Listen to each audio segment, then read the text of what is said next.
बिस्मिल्लाहिर्रहमानिर्रहीम। अस्सलाम वालेकुम स्टूडेंट्स, मैं हूं हसन फरीद, आपका फिजिक्स टीचर। स्टूडेंट्स, आज हम एंगुलर एक्सेलरेशन को डिस्कस करेंगे और याद रखिएगा ये हमारी इस चेन का तीसरा लेक्चर है। पहले एंगुलर डिस्प्लेसमेंट पढ़ा, एंगुलर वेलोसिटी पढ़ी, अब हम एंगुलर एक्सेलरेशन डिस्कस करेंगे।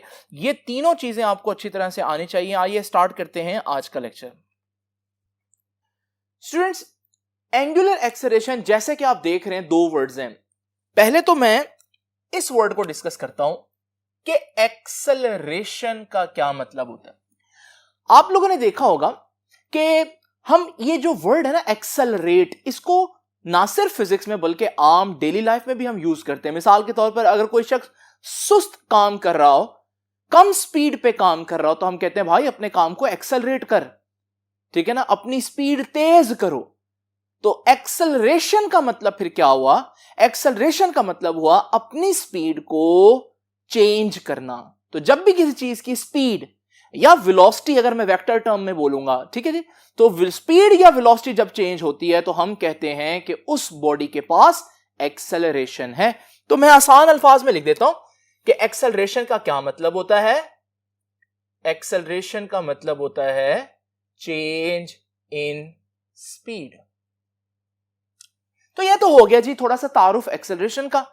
अब हम जरा डिस्कस करते हैं कि ये जो एक्सेलरेशन के साथ दूसरा वर्ड अटैच है जो कि लिखा हुआ है एंगुलर, ये क्या कहता है? तो जब हम बात करते हैं एंगुलर की, एंगुलर का मतलब होता है किसी चीज का, आसान अल्फाज में बोल रहा हूं, किसी चीज का घूमना। पंखे का घूमना एक एंगुलर मोशन है, पहिए का घूमना, व्हील का घूमना एंगुलर मोशन है, जमीन का अपने एक्सिस पर रोटेट करना एंगुलर मोशन है। ये सारी एंगुलर मोशंस है। तो अगर मैं इस वर्ड को हटा दूं, सिर्फ एक्सेलरेशन की बात करूं, तो इसका मतलब है स्पीड चेंज करना। मिसाल के तौर पर अगर मेरे पास ये गाड़ी है और ये गाड़ी आहिस्ता आहिस्ता स्पीड पकड़ रही है, ज्यादा कर रही है, तो मैं कहूंगा ये एक्सेलरेट कर रही है। और अगर मेरे पास ये गाड़ी एक स्पीड से आ रही है और ब्रेक लगाकर आहिस्ता आहिस्ता अपनी स्पीड कम करती है, तो भी मैं कहूंगा ये एक्सेलरेट कर रही है। लेकिन हम कहेंगे कि इसमें डी एक्सेलरेशन है। नाउ स्टूडेंट्स, ये आप लोगों ने गाड़ी की जो एग्जांपल देखी है, इसमें आप लोगों ने नोट किया कि जो गाड़ी है वो स्ट्रेट लाइन में मूव कर रही है, जबकि यहां जो मैं बात कर रहा हूं वो है एंगुलर। एंगुलर का मतलब क्या बताया मैंने? कि किसी चीज का रोटेट होना, सर्कल में मूव करना, घूमना, दूसरे अल्फाज में, ठीक है। तो फिर एंगुलर एक्सेलरेशन का मतलब क्या हुआ? कि किसी चीज का, कौन सी चीज का? घूमती हुई चीज का स्पीड कम या ज्यादा करना, हम कहेंगे उस बॉडी में एंगुलर एक्सेलरेशन होगा। तो ये वो एक्सेलरेशन नहीं है जो आपने चैप्टर नंबर 3 में पढ़ा, वो लीनियर एक्सेलरेशन था। उसमें एक्सेलरेशन तो होता था, स्पीड कम या ज्यादा तो होती थी, लेकिन बॉडी स्ट्रेट लाइन में मूव करती थी, जैसे कार की एग्जांपल दी मैंने। लेकिन यहां पर भी बॉडी की स्पीड कम या ज्यादा होगी, लेकिन वो बॉडी स्ट्रेट लाइन में मूव करने की बजाय एक एक्सिस पर रोटेट करेगी। फॉर एग्जांपल, अगर ये मेरे पास एक पंखा है और ये पंखा इस वक्त रुका हुआ है, मैं इसको ऑन करता हूं, जैसे मैं इसको ऑन करूंगा आहिस्ता आहिस्ता स्पीड बढ़ाना शुरू कर देगा। I will say that this body has an acceleration, but what kind of acceleration? Angular acceleration, because the body is in angular motion. Body इस वक्त angular motion में है। ओके हो गया?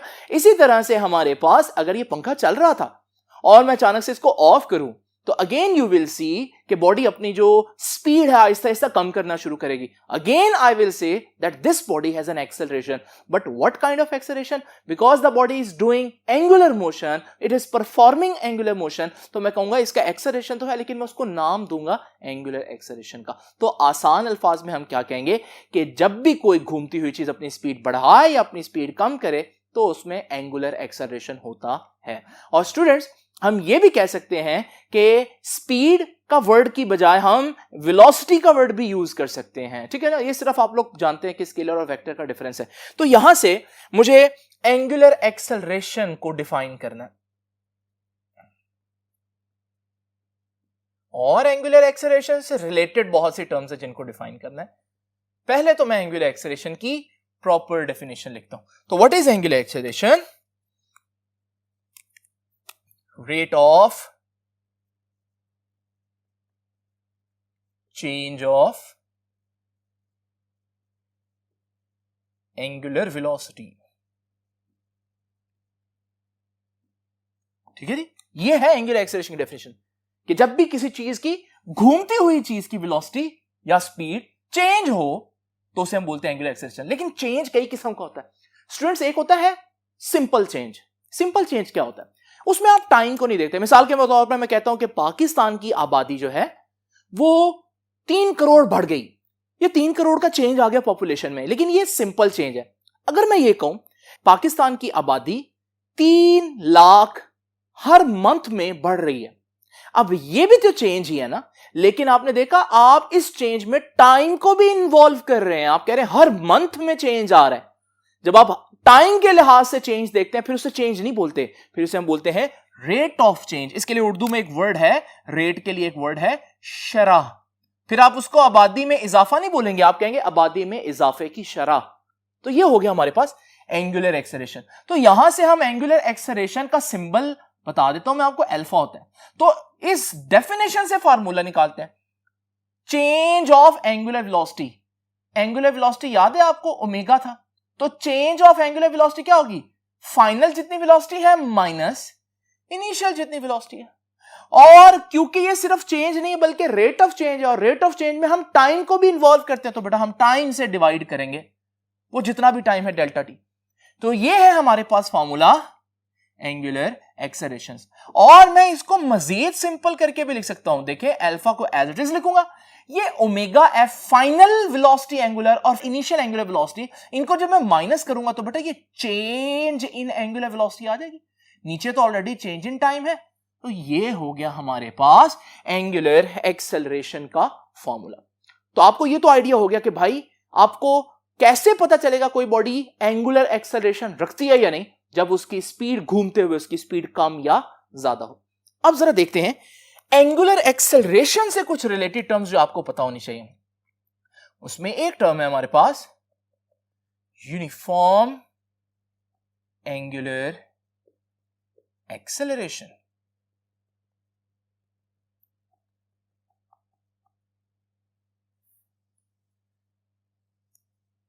एक बात तो आपको पता है, इसमें भी एंगुलर एक्सेलरेशन तो आ रहा है, लेकिन साथ एक वर्ड आ रहा है यूनिफॉर्म। यूनिफॉर्म का मतलब क्या होता है? जब कोई चीज चेंज ना हो, इसलिए हम इसे बोलते हैं यूनिफॉर्म। कांस्टेंट हो कोई चीज, जैसे आपके स्कूल में आप कहते हैं ना मैंने यूनिफॉर्म पहना हुआ है, आप उसे यूनिफॉर्म क्यों कहते हैं? क्योंकि पूरे स्कूल के हर बच्चे का ड्रेस एक जैसा है, कांस्टेंट ड्रेसिंग है सबकी, तो इसलिए हम इसके लिए यूनिफॉर्म का वर्ड। तो एंगुलर एक्सेलरेशन यूनिफॉर्म कब होगा? आइए जरा एक एग्जांपल से समझते हैं स्टूडेंट्स। स्टूडेंट्स ये मैंने आपके सामने एक छोटा सा सिनेरियो बनाया। जस्ट इमेजिन करें मेरे पास एक पार्टिकल है जो यहां पर है, और ये पार्टिकल अभी सर्कल में मूव करेगा। पहले सेकंड में इसने यहां से यहां मूव किया, यानी 10 डिग्रीज मूव किया। दूसरे सेकंड में वो यहां से यहां तक आ गया, 20 डिग्री एक ही सेकंड में उसने रिवॉल्व किया। और फिर तीसरे सेकंड में उसने यहां से यहां एक सेकंड में 30 डिग्री रिवॉल्व किया, और फिर एक सेकंड में ही उसने 40 डिग्री रिवॉल्व किया। आप देख रहे हैं हमारे पास उस बॉडी की घूमने की स्पीड आहिस्ता आहिस्ता बढ़ती जा रही है। पहले सेकंड में सिर्फ 10 डिग्री, दूसरे में 20 डिग्री, 30 डिग्री, और फिर 40 डिग्री उसने मूव किया। पहली बात मैं आपको यहां क्लियर कर दूं, असूलन अगर मैं एसआई यूनिट्स को देखूं तो मुझे यहां डिग्री नहीं बल्कि रेडियन लिखना चाहिए। लेकिन रेडियन से क्योंकि आप इतने ज्यादा फेमिलियर नहीं होते, डिग्री आप स्टार्ट से ही पढ़ते आ रहे हैं, इस वजह से मैं क्या कर रहा हूं कि आप लोगों को कॉन्सेप्ट जहां भी चाहिए होगा वहां डिग्री ही यूज करूंगा। लेकिन इसका यह मतलब नहीं है कि आप मेरी वो कही हुई बात भूल जाएं कि रेडियन जो है वो एसआई यूनिट है। तो असल कैलकुलेशंस रेडियन में ही होंगी, ये सिर्फ समझने के लिए। देखिए एक सेकंड में बॉडी यहां से यहां तक आई, 10 डिग्री मूव किया, तो इसकी एंगुलर वेलोसिटी कितनी हुई? एंगुलर वेलोसिटी हुई 10 डिग्री पर सेकंड। ठीक है जी। फिर एक सेकंड में उसने 20 डिग्री मूव किया, तो उसकी एंगुलर वेलोसिटी कितनी हुई? 20 डिग्री पर सेकंड। और फिर एक सेकंड में 30 डिग्री मूव किया, तो एंगुलर वेलोसिटी हुई 30 डिग्रीज इन 1 सेकंड। और फिर एंगुलर वेलोसिटी हुई 40 डिग्रीज इन 1 सेकंड। आप देख रहे हैं बॉडी की एंगुलर वेलोसिटी क्या हो रही है? मुसलसल चेंज हो रही है। हर सेकंड में उसकी तय की हुई जो डिस्टेंस है वो चेंज हो रहा है। तो एंगुलर वेलोसिटी चेंज हो रही है। और याद है आज के लेक्चर से स्टार्ट में मैंने क्या बोला था? जब भी एंगुलर वेलोसिटी चेंज हो रही हो या स्पीड चेंज हो रही हो तो हम कहते हैं बॉडी के पास क्या होता है? बॉडी के पास एक्सेलरेशन होता है। क्योंकि बॉडी घूमते हुए ऐसा कर रही है तो उस एक्सेलरेशन को भी क्या बोलेंगे? Angular acceleration. तो भाई एक्सेलरेशन तो है बॉडी के पास। आइए जरा देखते हैं कितना एक्सेलरेशन है। एक सेकंड में उसने स्पीड 10 से 20 कर ली। भाई कितना चेंज आया? एक्सेलरेशन चेंज ही होता है ना। 10 से 20, 10 का चेंज आया। और फिर हमारे पास 20 से उसने स्पीड 30 कर ली, कितना चेंज आया? 10 का। 20 से 30 भी तो 10 का चेंज आया। और फिर उसने 30 से 40 कर ली, कितना चेंज आया? 10 का ही चेंज आया। आप देख रहे हैं बॉडी में एक्सेलरेशन है, लेकिन वो एक्सेलरेशन बजाते खुद चेंज नहीं हो रहा। चेंज तो है लेकिन चेंज में चेंज नहीं आ रहा, यानी कि वो जो चेंज है यानी कि एक्सेलरेशन वो कांस्टेंट है। ऐसा एक्सेलरेशन कहलाता है यूनिफॉर्म एक्सेलरेशन। तो स्टूडेंट्स ये था हमारे पास कॉन्सेप्ट यूनिफॉर्म एक्सेलरेशन का। इसको लिखना कैसे, आइए जरा देखते हैं।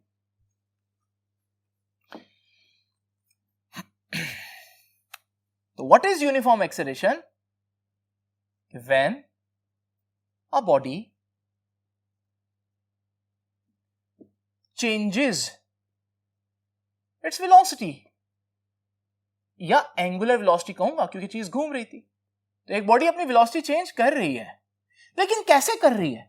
Changes it angular velocity equally in equal interval of time, बराबर बराबर चेंज कर रही है। 10-10 का चेंज आ रहा था जैसे अभी जो मैंने example the, in equal interval of time, then the body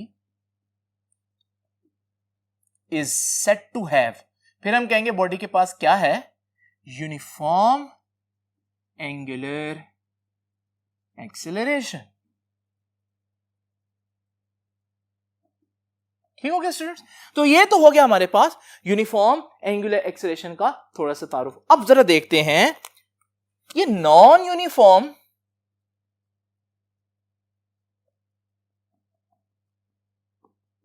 या वेरिएबल, इसके लिए एक वर्ड है, नॉन यूनिफॉर्म या वेरिएबल एंगुलर एक्सेलरेशन क्या होगा?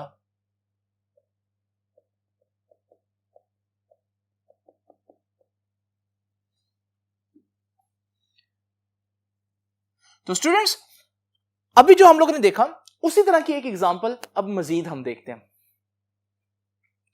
स्टूडेंट्स अब जरा देखिए वही सिनेरियो हमारे पास, लेकिन वैल्यूज थोड़ी सी चेंज है। ये पॉइंट यहां से यहां तक गया 1 सेकंड में, यानी कि 10 डिग्रीज कवर किया, तो मैं कहूंगा इसकी स्पीड कितनी है? 10 डिग्रीज इन 1 सेकंड।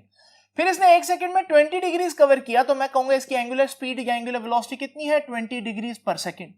फिर इसने 70 डिग्री अगले एक पूरे सेकंड में 70 डिग्रीज इसने रोटेट किया, तो मैं कहूंगा इसने 70 डिग्री पर सेकंड रिवॉल्व किया, तो इस सेकंड की वेलोसिटी इसकी ये है। और फिर अगले सेकंड में उसने 150 डिग्री रिवॉल्व किया, तो मैं कहूंगा इसकी वेलोसिटी जो है वो 150 डिग्री पर सेकंड है। पहले तो मैं आपसे पूछता हूं क्या वेलोसिटी सेम है या चेंज हो रही है? आप कहेंगे चेंज हो रही है, कि वेलोसिटी पहले कम थी और आहिस्ता आहिस्ता बढ़ रही है। तो एंगुलर वेलोसिटी चेंज हो रही है। एंगुलर वेलोसिटी चेंज होने का क्या मतलब होता है? हम लोगों ने सीखा कि जब भी वेलोसिटी चेंज हो रही है तो बॉडी में एक्सेलरेशन होता है। तो मैं कहूंगा भाई इस बॉडी के पास एंगुलर एक्सेलरेशन तो है, लेकिन आइए उस एंगुलर एक्सेलरेशन की नौइयत देखते हैं कि वो कैसा है। अगर आप देखें यहां से यहां बॉडी ने कितना स्पीड चेंज की? 10 से 20, तो कितने का चेंज आया? 10 का चेंज आया।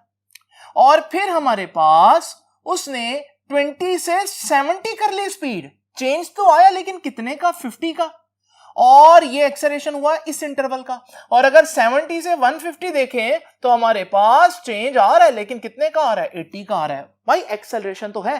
क्या एक जैसा एक्सेलरेशन है पिछले एग्जांपल की तरह? नहीं, पहले 10 था, फिर 50 गया और फिर 80 हो गया। तो एक्सेलरेशन तो है, लेकिन कैसा एक्सेलरेशन है?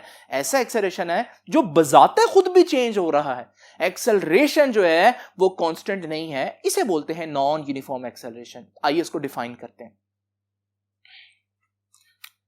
सारी डेफिनेशन ऊपर वाली है, सिर्फ एक वर्ड आपने चेंज कर लेना, और वो क्या है? कि when a body changes it's angular velocity, जब एक बॉडी अपनी एंगुलर वेलोसिटी चेंज करती है, यहां था ना वर्ड इक्वली, यहां आप लिखेंगे अनइक्वली। चेंज तो कर रही है लेकिन हर जगह एक जैसा चेंज नहीं आ रही। In equal interval of time. तो ये है हमारे पास, आगे आप खुद ही लिख लीजिएगा। Then the body is said to have non uniform angular acceleration. अब यहां पर स्टूडेंट्स एक नई टर्म हमारे पास आती है और वो है एवरेज एक्सेलरेशन या एवरेज एंगुलर एक्सेलरेशन। इसको भी जरा अच्छी तरह से समझना है, आप लोगों ने अंडरस्टैंड करना है। अब एवरेज एंगुलर एक्सेलरेशन क्या होती है और एवरेज की जरूरत कहां पड़ती है, आइए जरा देखते हैं उसी एग्जांपल से। स्टूडेंट्स, इससे पहले कि मैं आपको यह एग्जांपल समझाऊं, अभी आप ध्यान करें जरा इस डाटा पर। आप देख रहे हैं कि ये मेरी 4 मंथ की सैलरी है, सपोज करें। एक मंथ में मैंने 10,000 अर्न किया, 20,000, 30,000 और 40,000। अब ये जो हमारे पास 4 डिफरेंट फिगर्स हैं, अगर कोई मुझसे पूछता है भाई आपकी सैलरी कितनी है, तो मेरी सैलरी तो यूनिफॉर्म है ही नहीं, बल्कि मेरी सैलरी क्या है, नॉन यूनिफॉर्म, यानी कि सैलरी जो है वो हमारे पास कई वैल्यूज रखती है। अब मैं उसको क्या बताऊंगा, अब मैं उसको पूरी डिटेल थोड़ी ना बताऊंगा कि भाई एक महीने मैंने 10,000 कमाया फिर 20,000, नहीं, मैंने उसको एक फिगर बतानी है। मैं यहां पर इन केसेस में जहां पर नॉन यूनिफॉर्म डाटा हो, वहां पर हम क्या करते हैं, एवरेज ले लेते हैं। कैसे लेते हैं एवरेज, मैं जितनी भी वैल्यूज हैं इन सब को ऐड करूंगा और जितने टोटल मंथ्स हैं, जो 4 मंथ्स की सैलरीज हैं, तो मैं 4 से डिवाइड करूंगा। ये जो सैलरी होगी ये सैलरी नहीं बल्कि ये कहलाएगी एवरेज सैलरी। तो ये कॉन्सेप्ट है हमारे पास एवरेज सैलरी का। नाउ स्टूडेंट्स जरा देखिए इसका आंसर हमारे पास 10,000, 20,000, 30,000 और 40,000, ये आ जाएगा 1 लाख। और कितने मंथ्स में, 4 मंथ्स में। अगर मैं 4 महीनों में कुल मिलाकर 1 लाख अर्न कर रहा हूं, तो इसका मतलब मैं कह सकता हूं मैंने हर महीने में 25,000 अर्न किया। क्या मैंने हर महीने 25,000 अर्न किया? एक्चुअली में नहीं, किसी महीने में 10,000 था, किसी में 20 था, किसी में 30 था। मैंने एक भी महीने में 25 नहीं किया। लेकिन ये 25 जो है वो आपकी सैलरी नहीं है, ये एक्चुअल सैलरी नहीं, आपकी एवरेज सैलरी है। कि अगर आप हर महीने 25,000 कमाते तब भी आप 4 महीनों में 1 लाख अर्न करते। तो जब हमारे पास डाटा नॉन यूनिफॉर्म हो तो हमें एवरेज का सहारा लेना पड़ता है। ये तो आपको समझ में आ गई बात। अब जरा देखें इस बात का इससे क्या ताल्लुक बनता है। ये देखिए, ये हमारे पास 10 डिग्री, 20 डिग्री, 40, 70 और 110 डिग्री हर सेकंड में मूव कर रहा है। तो इसकी वेलोसिटी 10 डिग्री हो गई पर सेकंड, 20 डिग्री पर सेकंड, 40, 70 डिग्री पर सेकंड और 110 डिग्री पर सेकंड। वेलोसिटी चेंज हो रही कि नहीं हो रही? अब देखते हैं वेलोसिटी के चेंज होने से हमने क्या देखा था, जब भी वेलोसिटी चेंज हो तो बॉडी में क्या होता है, एक्सेलरेशन होता है। तो एक्सेलरेशन हुआ 10 से स्पीड 20 होगी, कितना एक्सेलरेशन हुआ, 10 का। और फिर हमारे पास यहां पर भी अगर आप देखें 20 से 40 होगी स्पीड, कितना एक्सेलरेशन हुआ, चेंज आया 20 से 40 का, तो 20 का चेंज आया। और फिर 40 से 70 का चेंज आया तो 30 का चेंज आया। और फिर 70 से 110 डिग्री का चेंज हो गया, 110 डिग्री चेंज हो गए तो हमारे पास एक्सेलरेशन हुआ 70 से 110, 40 का चेंज हुआ। अब जरा एक्सेलरेशन की सारी वैल्यूज देखो। पहले सेकंड का एक्सेलरेशन है 10, दूसरे का सेकंड का एक्सेलरेशन 20, तीसरे का 30, चौथे का 40, ये वाला। अब जरा देखें क्या ये डाटा यूनिफॉर्म है, नॉन यूनिफॉर्म है? ये नॉन यूनिफॉर्म है। अगर आपको एक्सेलरेशन की एक वैल्यू बतानी है तो आप बता नहीं सकते, क्योंकि आपके पास तो डिफरेंट किस्म के एक्सेलरेशंस हैं। आप इस सूरत में क्या करेंगे, वही कॉन्सेप्ट एवरेज का सहारा लेंगे। जब डाटा नॉन यूनिफॉर्म हो तो एवरेज ले लेंगे। अब एवरेज कैसे लेंगे, ये 4 एक्सेलरेशंस हैं और 4 टोटल सेकंड लगे हैं, तो आप इसको 4 से डिवाइड कर देंगे, ये आ जाएगा 25 का आंसर। ये जो 25 है ये हमारे पास एवरेज एक्सेलरेशन है। क्या किसी भी सेकंड में उसका एक्सेलरेशन 25 रहा है? कहीं भी नहीं। लेकिन एक्सेलरेशन जो है वो एवरेज अगर देखें तो उसका 25। तो एवरेज जहां कई जगहों पर सॉल्यूशन है, क्योंकि कई जगहों पर हम एवरेज का सहारा हमें लेना पड़ता है, वहां ये कुछ प्रॉब्लम भी करता है। और वो ये प्रॉब्लम करता है कि एवरेज आपको ट्रू वैल्यू नहीं बताता। यानी कि अगर मैं कहता हूं मेरी एवरेज सैलरी जो है वो 25,000 है, तो किसी भी मंथ में मुझे 25,000 मिला तो नहीं है। इस वजह से एवरेज जहां कुछ फायदे रखता है वहां कुछ नुकसान भी रखता है। तो एवरेज में हम क्या करते हैं, हम टोटल चेंज ले लेते हैं और टोटल टाइम से डिवाइड कर देते हैं। तो आइए स्टूडेंट्स जरा एवरेज को डिफाइन करते हैं। तो what is average angular acceleration? ये था ना, change in velocity over time. तो total change in velocity, total change in angular velocity divided by total time taken। ठीक है, तो फार्मूला अगर आप देखेंगे तो वो फार्मूला जो है वो यही बनेगा, delta omega over delta T, और यहां छोटा सा एवरेज लिख देंगे। तो फार्मूले में कोई किसी किस्म का चेंज नहीं है। नाउ स्टूडेंट्स, ये है एवरेज। मैंने बताया कि एवरेज में आप टोटल टाइम लेंगे, ये टोटल टाइम है।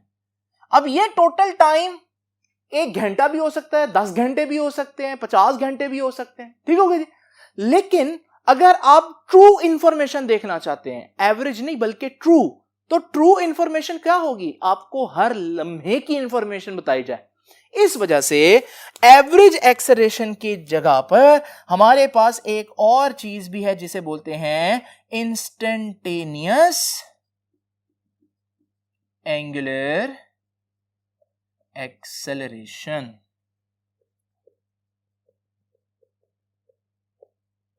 ये भी एंगुलर एक्सेलरेशन है। इंस्टेंट का मतलब क्या होता है, इंस्टेंट का मतलब होता है एक लम्हा। तो एक लम्हे को बोलते हैं इंस्टेंट। एवरेज तो टोटल टाइम होगा ना, आप 1 सेकंड भी ले सकते हैं, आप पूरा दिन का एक्सेलरेशन भी निकाल सकते हैं, लेकिन वो ट्रू वैल्यू नहीं होगी। लेकिन अगर आप ट्रू वैल्यू निकालना चाहते हैं तो आपको हर लम्हे का एक्सेलरेशन निकालना पड़ेगा, उसे हम क्या बोलेंगे, इंस्टेंटेनियस एंगुलर एक्सेलरेशन। अब मजे की बात है, इसका फार्मूला वही होगा, फार्मूला वही होगा कि delta omega over delta T. बस फर्क क्या होगा कि ये जो डेल्टा टी है ये कोई और टाइम नहीं होगा, एक लम्हा होगा। एक लम्हा तो बहुत छोटा होता है, इस वजह से मुझे यहां पर लिमिट लगानी पड़ेगी, शर्त लगानी पड़ेगी, लोगों को बताना पड़ेगा कि भाई ये जो डेल्टा टी है ना, ये कोई और टाइम नहीं बल्कि ये डेल्टा टी अप्रोचेस टू 0 है। और अप्रोचेस टू 0 का मतलब है कि ये टाइम इंटरवल इतना थोड़ा चेंज हुआ है कि ऑलमोस्ट ये एक लम्हा बनता है। इसे हम बोलेंगे कि ये जो हमारे पास एंगुलर एक्सेलरेशन है ये इंस्टेंटेनियस एंगुलर एक्सेलरेशन। क्लियर हो गया स्टूडेंट्स? तो इंस्टेंटेनियस एंगुलर एक्सेलरेशन को इसके फार्मूले से डिफाइन करता हूं। कैसे डिफाइन करेंगे? इंस्टेंटेनियस एक्सेलरेशन क्या है? Delta omega over delta T ही है। शर्त यह है कि डेल्टा टी अप्रोचेस 0 हो। तो ये हमारे पास, इसको हम यूं डिफाइन कर सकते हैं आसान अल्फाज में, that limiting value of delta omega over delta T, वही delta omega over delta T जो आप पहले से लेते रहे, लेकिन अब उसकी कौन सी वैल्यू? Limiting value. शर्त लग गई है, एक लिमिट लग गई, और वो लिमिट क्या है वो भी बता देते हैं। Limiting value of delta T, delta omega over delta T, where limit delta t approaches 0। तो शर्त क्या है? शर्त यह है कि वो जो टाइम इंटरवल है वो इतना थोड़ा हो कि वो एक लम्हा, एक इंस्टेंट बने। नाउ स्टूडेंट्स, एक और बड़ी ही इंपॉर्टेंट बात जरा देखते हैं, और ये बड़ी इंपॉर्टेंट बात है, इसको जरा तवज्जो से देखिएगा।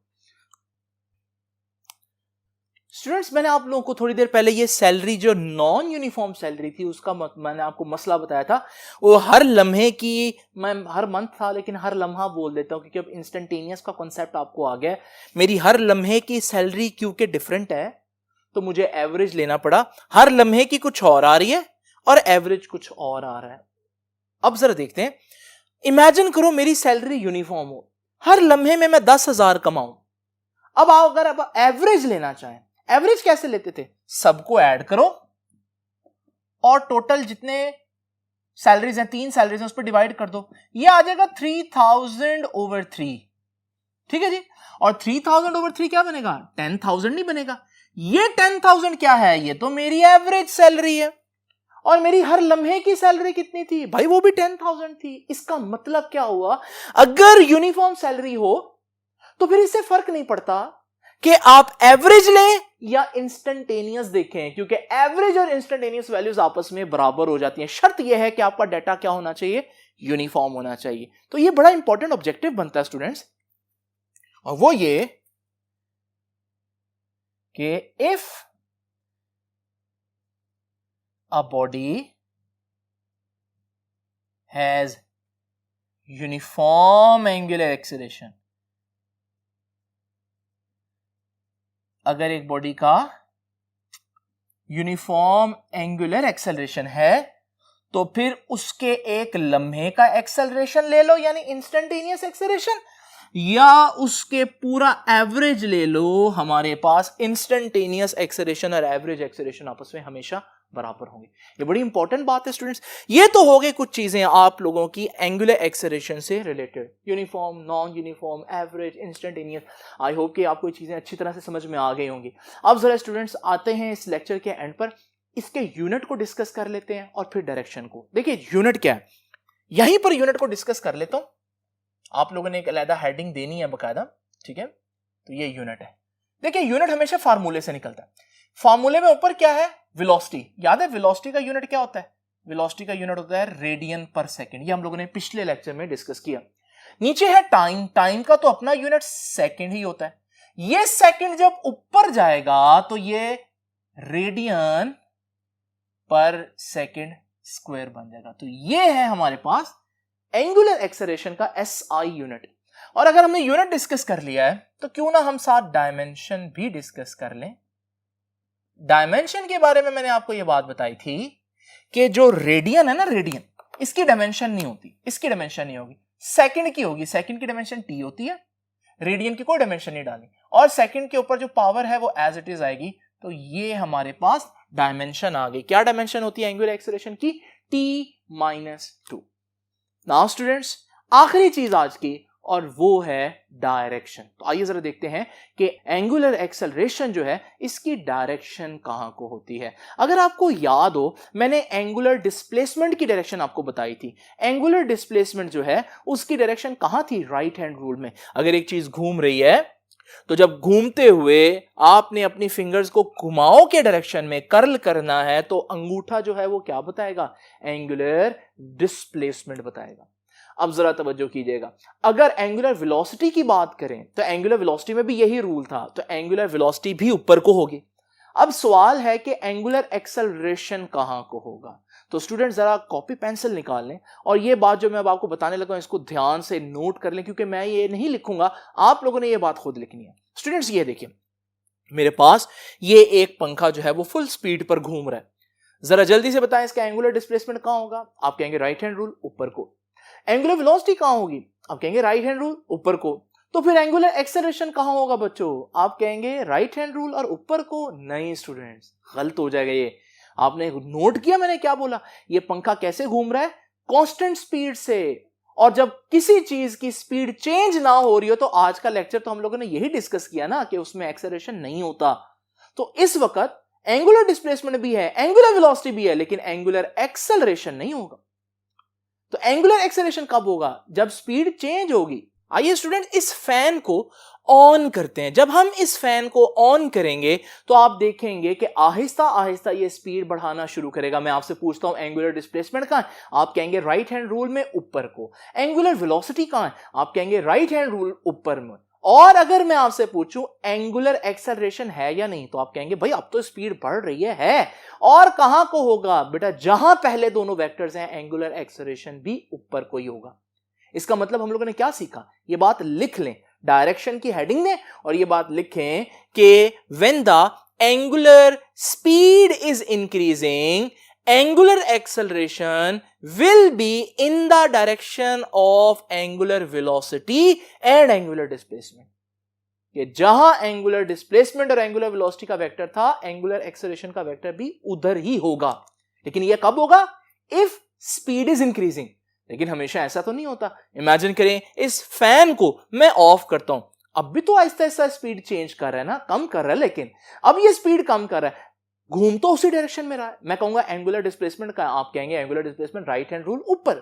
एंगुलर वेलोसिटी कहां है? राइट हैंड रूल, ऊपर।